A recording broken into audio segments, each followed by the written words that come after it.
Johnny, ഇവിടെ ആരെയും കാണുന്നില്ലല്ലോ. നീ പറഞ്ഞ ടോമി ഇന്ന് ഇവിടെ വന്നില്ലേ?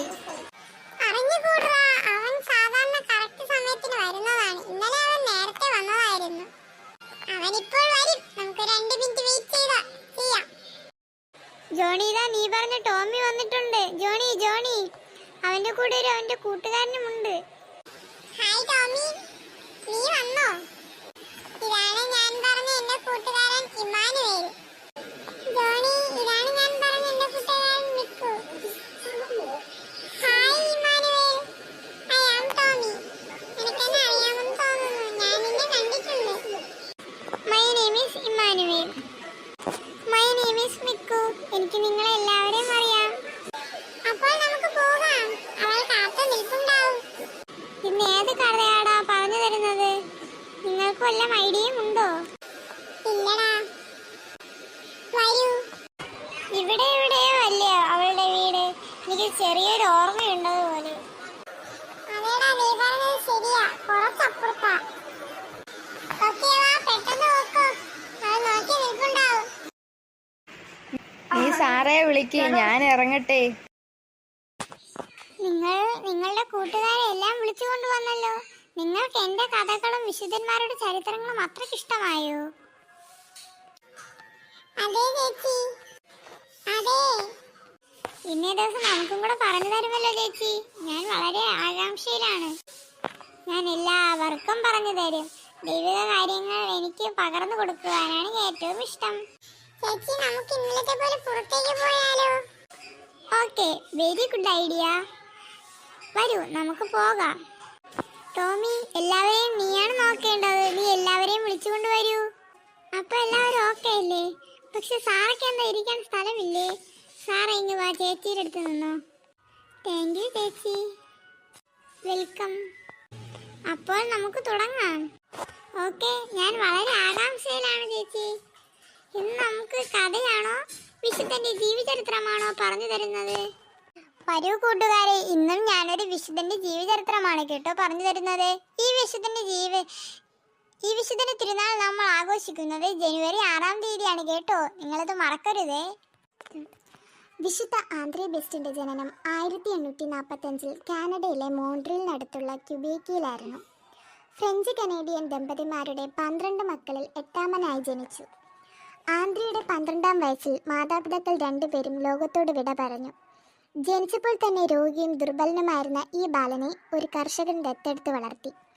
ചെറുപ്പത്തിലെ ഒരു കർഷക തൊഴിലാളിയായി പണിയെടുത്തിരുന്നു. പിന്നീട് യുവാവായപ്പോൾ ചെരുപ്പുകുത്തിയുടെയും ബേക്കറി പണിക്കാരൻ്റെയും കൊല്ലപ്പണിക്കാരൻ്റെയും ജോലി ചെയ്തുവെങ്കിലും എല്ലാത്തിലും പരാജയപ്പെട്ടു. 25ാം വയസ്സിൽ ആന്ത്രേ അമേരിക്കൻ ഐക്യനാടുകളിൽ നിന്ന് കാനഡയിൽ തിരിച്ചെത്തി ഹോളി ക്രോസ് സഭയിൽ ചേർന്നു.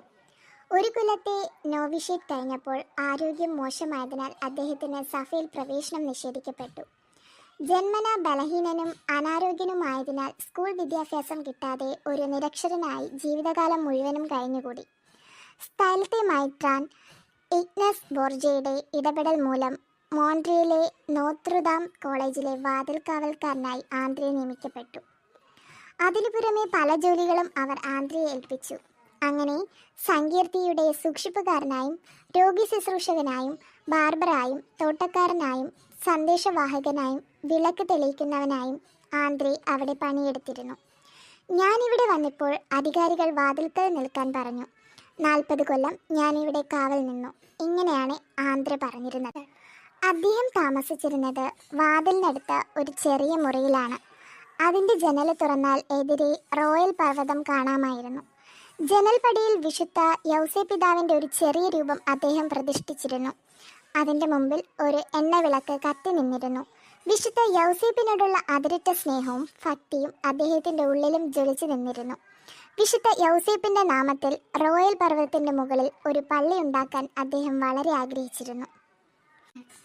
അദ്ദേഹം രോഗികളെ സന്ദർശിച്ചു, പ്രാർത്ഥിച്ച് പലരെയും സുഖപ്പെടുത്തി.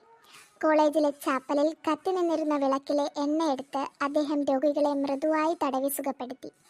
രോഗികളെ സുഖപ്പെടുത്താൻ അദ്ദേഹത്തിന് കിട്ടിയ ഈ വരം പ്രസിദ്ധമായപ്പോൾ അനേകം രോഗികൾ അദ്ദേഹത്തിൻ്റെ പക്കൽ വരാൻ തുടങ്ങി. പലർക്കും സൗഖ്യം കിട്ടി. സുഖപ്പെട്ടവർ ഉപേക്ഷിച്ചു പോയ ക്രച്ചസുകളും ഊന്നുവടികളും അവിടെ കുന്നുകൂടി. ഒരു പകർച്ചവ്യാധി ആ പ്രദേശത്ത് പടർന്നു പിടിച്ചപ്പോൾ രോഗികളെ ശുശ്രൂഷിക്കാൻ അദ്ദേഹം നേതൃത്വം കൊടുത്തു. അതിലാരും മരിച്ചില്ല. റോയൽ പർവ്വതത്തിൽ വിശുദ്ധ യൗസേപ്പിന്റെ ഒരു ചാപ്പൽ ഉണ്ടാക്കാൻ വേണ്ടി ആന്ദ്രെ ഫണ്ട് ശേഖരിച്ചത് വിചിത്രമായ ഒരു രീതിയിലായിരുന്നു. നോത്രദാമിലെ കുട്ടികളുടെ തലമുടി മുറിച്ചു കൊടുക്കുന്നതിന് പ്രതിഫലമായി അദ്ദേഹത്തിന് കിട്ടിയ നാണയത്തുട്ടുകൾ കൂട്ടിവെച്ച് അദ്ദേഹം $200 വരുന്ന തുക സ്വരൂപിച്ചു വെച്ചു. എന്നാൽ മലമുകളിലെ സ്ഥലം ചാപ്പലിന് വേണ്ടി ഹോളിക്രോസ് സഹോദരങ്ങൾക്ക് വിട്ടുകൊടുക്കാൻ സ്ഥലത്തിന്റെ ഉടമ വിസമ്മതിച്ചു. ആന്ദ്രയും കൂട്ടുകാരും കുത്തനെയുള്ള മല കയറി ചാപ്പലിന് വേണ്ട സ്ഥലത്ത് വിശുദ്ധ യൗസേപ്പിന്റെ മെഡലുകൾ കുഴിച്ചിട്ടു.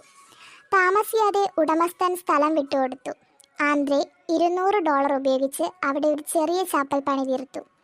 അവിടെ ആന്ദ്രെ സന്ദർശകരെ സ്വീകരിച്ചു. വിശുദ്ധ യൗസേപ്പിന്റെ എണ്ണ പുരട്ടി രോഗികളെ സൗഖ്യമാക്കി. ജനം അവിടേക്ക് ഒഴുകിയെത്തി. ധാരാളം അത്ഭുതങ്ങൾ നടന്നു. റോയൽ പർവ്വതത്തിൽ പ്രൗഢഗംഭീരമായ ഒരു ദേവാലയം ഉയർന്നു. അതിന്റെ പണിക്ക് 50 വർഷമെടുത്തു. വിശുദ്ധ ആന്ദ്രെ ബെസ്റ്റ് 92-ാം വയസ്സിൽ മരിച്ചു. അദ്ദേഹത്തിന്റെ മൃതശരീരം ആ പള്ളിയിലാണ് അടക്കം ചെയ്തിരിക്കുന്നത്. 1982-ൽ ജോൺ പോൾ മാർപ്പാപ്പ അദ്ദേഹത്തെ വാഴ്ത്തപ്പെട്ടവനായി പ്രഖ്യാപിച്ചു. ബെനഡിക്ട് 16-ാമൻ മാർപ്പാപ്പ അദ്ദേഹത്തെ വിശുദ്ധനായി 2010-ൽ പ്രഖ്യാപിച്ചു. ചേച്ചി, ചേച്ചി, ഇതിനെ ഒരു വിചിന്തനം ഇന്നലത്തെ പോലെ ഇല്ലേ? ഉണ്ട് സാറേ, ഞാൻ പറയാൻ വരുന്നതായിരുന്നു. ഈ പറയുന്ന വിചിന്തനം നിങ്ങൾ എല്ലാവരും മറക്കാതെ ഓർമ്മിച്ച് വയ്ക്കണം. ഇത് നിങ്ങളുടെ ജീവിതത്തിൽ പ്രാവർത്തികമാക്കണം, കേട്ടോ? ഓക്കെ ചേച്ചി, ഞങ്ങൾ ഒരിക്കലും മറക്കില്ല. ഒരു സ്ഥലത്തിന്റെ നടുവിൽ വിശുദ്ധ യൗസേപ്പിന്റെ ഒരു രൂപം പ്രതിഷ്ഠിക്കുക. തന്റെ തലയ്ക്ക് മുകളിൽ ഒരു മേൽക്കൂര ആവശ്യമാണെന്ന് അദ്ദേഹത്തിന് തോന്നിയാൽ അത് അദ്ദേഹത്തിന് കിട്ടും. എല്ലാവർക്കും ചേച്ചിയുടെ കഥ ഇഷ്ടമായോ? ഇഷ്ടമായി മിമ്മി ചേച്ചി. ഞങ്ങൾ അടുത്ത ദിവസം വരും, കേട്ടോ? അതെ, ഞാനും വരും. എല്ലാവർക്കും എന്റെ ചേച്ചി പറഞ്ഞ കഥ ഇഷ്ടമായോ? ഇഷ്ടമായെങ്കിൽ ലൈക്ക് ചെയ്യുക, ഷെയർ ചെയ്യുക, സബ്സ്ക്രൈബ് ചെയ്യുക, കമന്റ് ചെയ്യുക. ഇതൊന്നും ആരും മറക്കരുതേ കൂട്ടുകാരെ. അതെ, ആരും മറക്കരുത്, കേട്ടോ? ഒരിക്കലും. അപ്പോൾ ചേച്ചിയുടെ അടുത്ത വീഡിയോയിൽ കാണുന്നത് വരെ ഏവർക്കും